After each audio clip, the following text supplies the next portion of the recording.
Olá, meus queridos, sejam bem-vindos ao Café de Esperança. Hoje eu quero falar aqui com vocês sobre o vampirismo espiritual.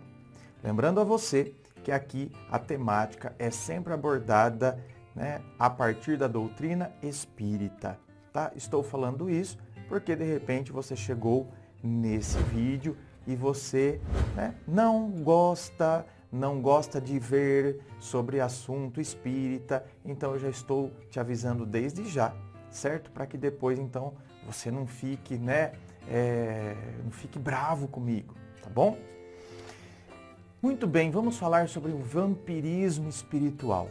Já tem um vídeo meu aqui falando sobre os espíritos obsessores. Então, aquele vídeo fala bastante sobre essa questão.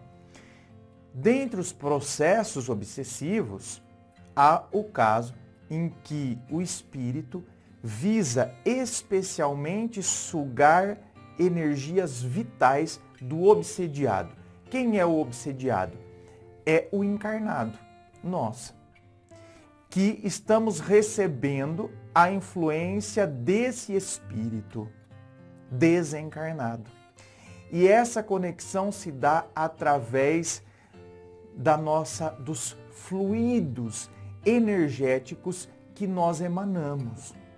Por isso que lá naquele vídeo dos espíritos obsessores eu falei muito sobre qual é a frequência que a gente vibra.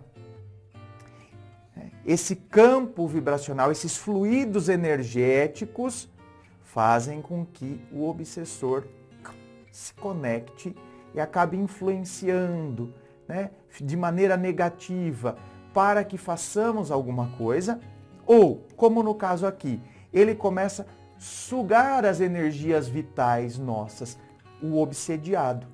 Se tem um obsessor, tem um obsediado. O obsessor é desencarnado, o obsediado é o encarnado. Somos nós que estamos vivos neste plano material. Porque do jeito que a gente fala, parece que os outros estão mortos, né? Pois é, e não estão. Estão vivos. O espírito é imortal. O que muda é só a forma. Aqui nós estamos numa forma material. E eles estão na forma espiritual, do mundo espiritual. Então, suga as energias vitais do obsediado numa espécie de parasitismo. A exemplo da lenda popular do vampiro, pelo que esse tipo de obsessão é conhecido como vampirismo. Ou seja, por isso que depois você encontra pessoas que falam que elas estão acabadas, destruídas, elas não estão aguentando. Veja bem, gente, há casos em que a pessoa está com anemia, certo? Então, calma, Vamos lá. A gente precisa sempre ter os pés no chão. Mas há casos em que a pessoa não tem nada e vive desanimada, vive sem energia, não tem força para fazer nada. Então, muitas vezes a gente precisa tomar cuidado e prestar atenção e ter olhos um pouco mais atentos a essa questão espiritual. E aí tem um trecho aqui do livro Missionários da Luz, pelo médium Chico Xavier, quando ele psicografou pelo espírito de André Luiz. E ele diz assim: se nos referirmos aos morcegos sugadores, o vampiro entre os homens é o fantasma dos mortos, que se retira do sepulcro alta noite para alimentar-se do sangue dos vivos.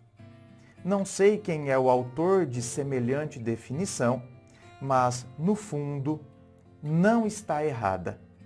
Apenas cumpre considerar que, entre nós, vampiro é toda entidade ociosa que se vale indebitamente das possibilidades alheias e, em se tratando de vampiros que visitam os encarnados, é necessário reconhecer que eles atendem aos sinistros propósitos a qualquer hora, desde que encontrem guarida no estojo de carne dos homens.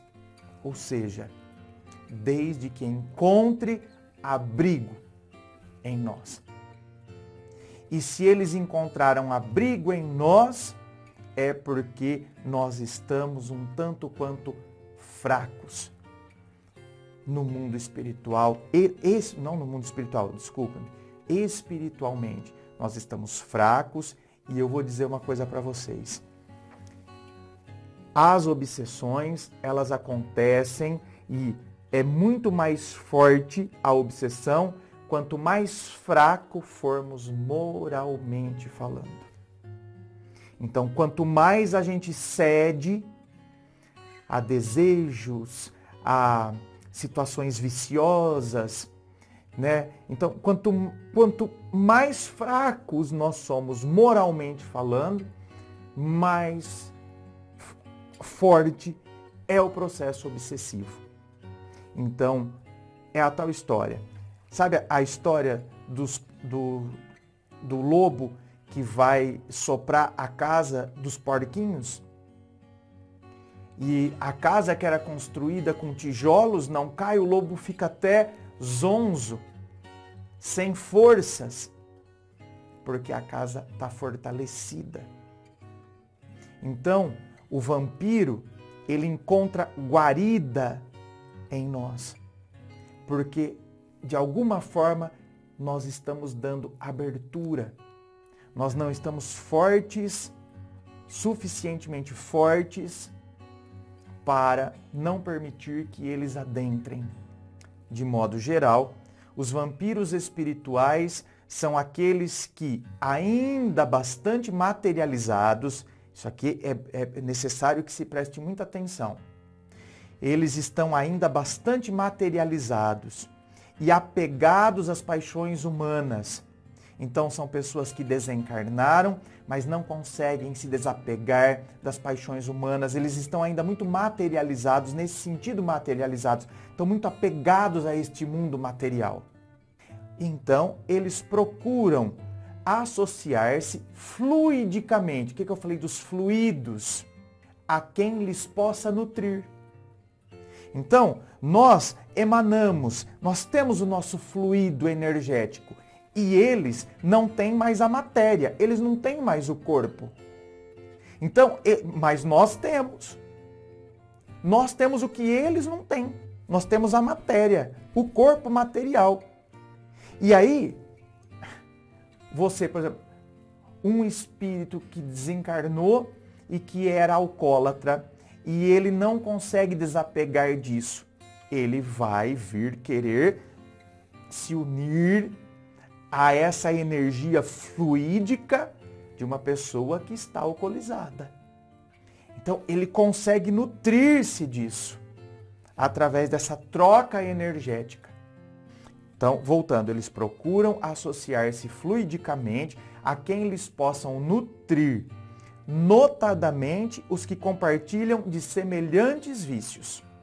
Álcool, tabaco, drogas, vício em sexo, incitando-os a tais gozos, para daí experimentar as sensações de quando encarnado, através do organismo alheio, absorvendo-lhe as energias. Então, presta atenção nisso aqui. Ele, então, sabe o que ele faz? Esse vampiro, ele incita, lembra dos espíritos obsessores que acabam influenciando de alguma maneira para que a gente possa fazer algumas coisas? Ele quer que você faça, então ele vai querer que você beba mais, ele te incita a isso. Ele vai querer que você fume cada vez mais, ele vai querer que você se drogue cada vez mais, ele vai querer que você faça sexo cada vez mais. Cada vez mais. Por quê? Ele incita você a fazer isso, porque daí ele experimenta esse vampiro, que é um desencarnado, ele experimenta as sensações de quando ele estava encarnado, através do seu organismo, através de você, absorvendo então as suas energias. Então, ele, além de incitar você a continuar naquela situação, que você por vezes sabe que te faz mal, mas você fala que você não tem força para sair. Então, ele continua te incitando a isso. Porque, queira ou não, ele está usando o seu organismo para que ele possa, né, ter os gozos de quando ele estava encarnado, as sensações de quando ele estava encarnado. E, queira ou não, ele está também, então, sugando o quê? A sua energia.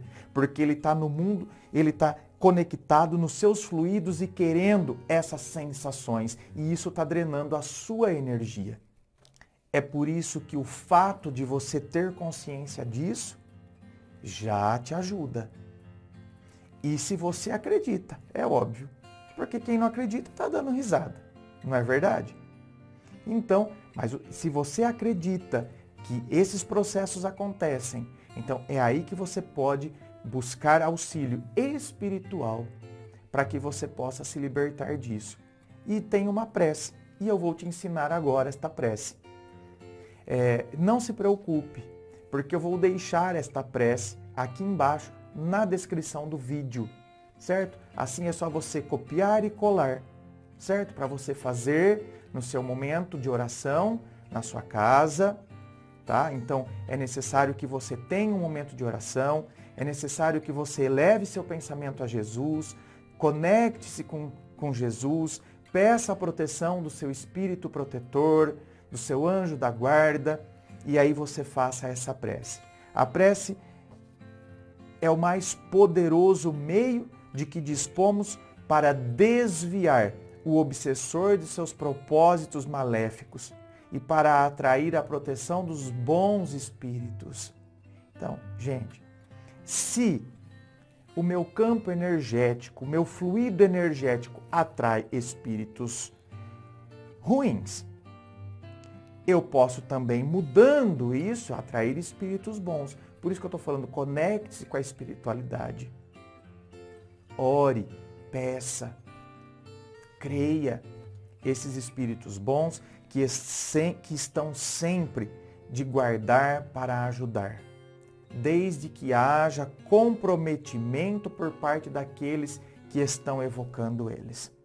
E esta é a prece ensinada pelo próprio Allan Kardec, que é o codificador da doutrina espírita. A prece diz assim: meu Deus, permita que os bons espíritos me livrem do espírito mal intencionado que se ligou a mim. Se é uma vingança que toma os agravos que eu lhe haja feito no passado, tu a consentes, meu Deus, para a minha punição e eu sofro a consequência da minha falta. Porque você sabe, gente, aqui eu quero fazer uma explicação porque eu quero que quando você faça a oração, você esteja entendendo o que você está orando. Então é por isso que aqui eu não estou fazendo a oração, eu estou lendo e fazendo algumas explicações a partir do meu humilde entendimento. Como eu disse, eu sou apenas um embriãozinho ainda dentro da doutrina espírita, não sou nem um bebezinho. Mas essa parte aqui, que fala que se esse espírito está me obsediando por causa de uma vingança, ou seja, porque tem espírito obsessor que ele veio atrás de vingança. Porque no passado, né, numa outra vida, nós fizemos algo para ele. E agora ele está aqui atrás de nós. Que o meu arrependimento me permita teu perdão e a minha liberdade. Mas, seja qual for o motivo, imploro para o meu perseguidor a tua misericórdia. Então você está vendo que eu estou pedindo a misericórdia de Deus para mim, para o meu perseguidor. Estou falando sobre o meu arrependimento. Digna-te de lhe mostrar o caminho do progresso, que o desviará do pensamento de praticar o mal.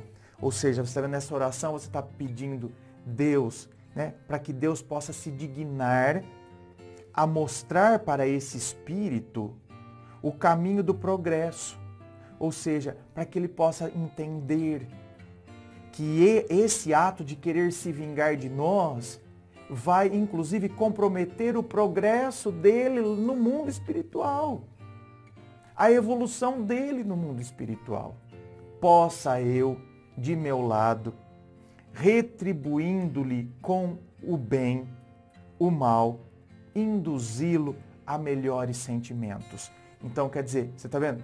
Eu estou orando por ele. Eu não quero retribuir o mal com o mal.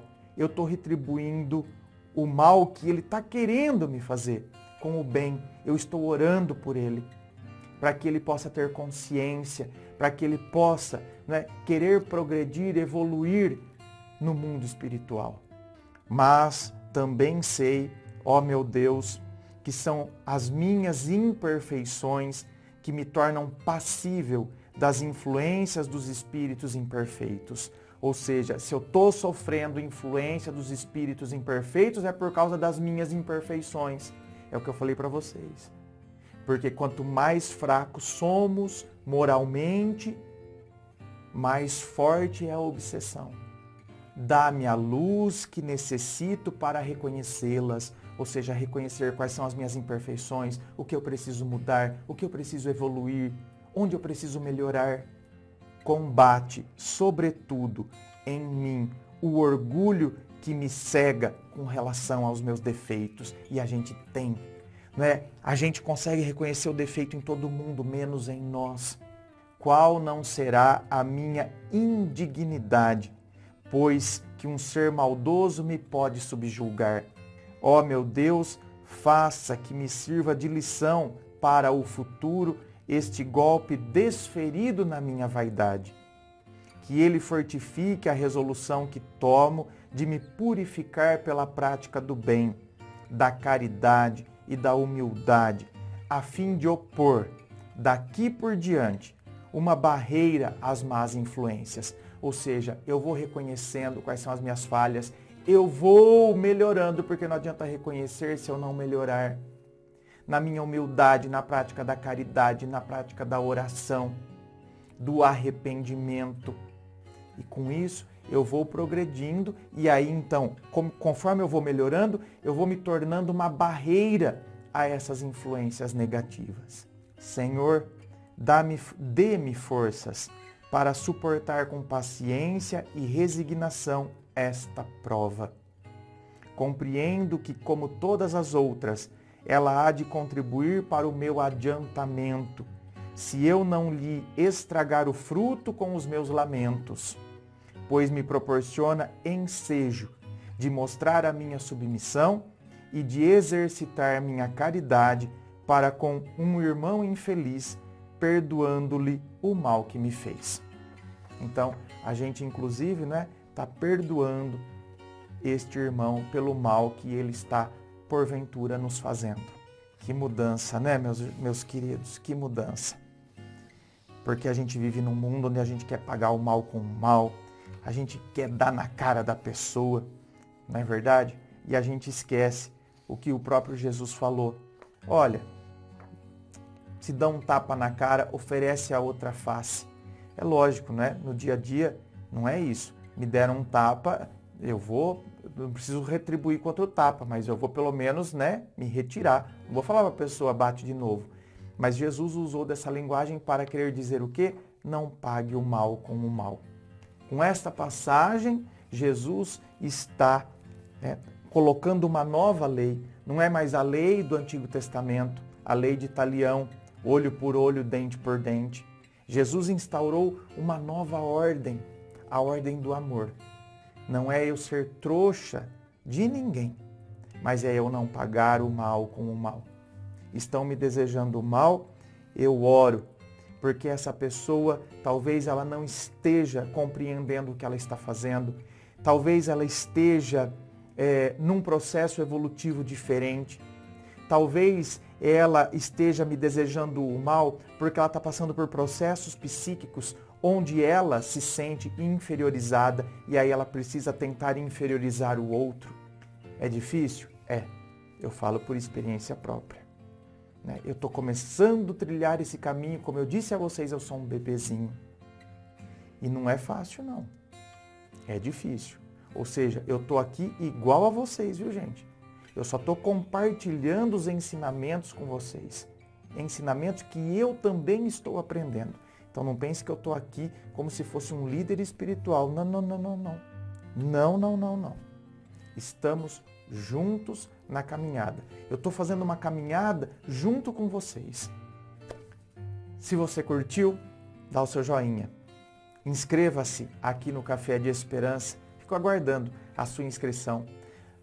Lembrando a você que esse texto, tá, eu tirei do portal Luz Espírita.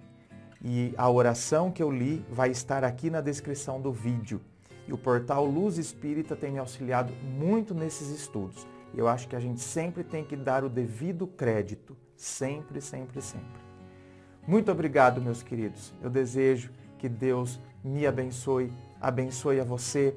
Eu desejo que as luzes de Deus se derramem nos meus projetos, nos seus projetos, na minha família, na sua família, enfim, que a luz de Deus esteja conosco. Um beijo e até!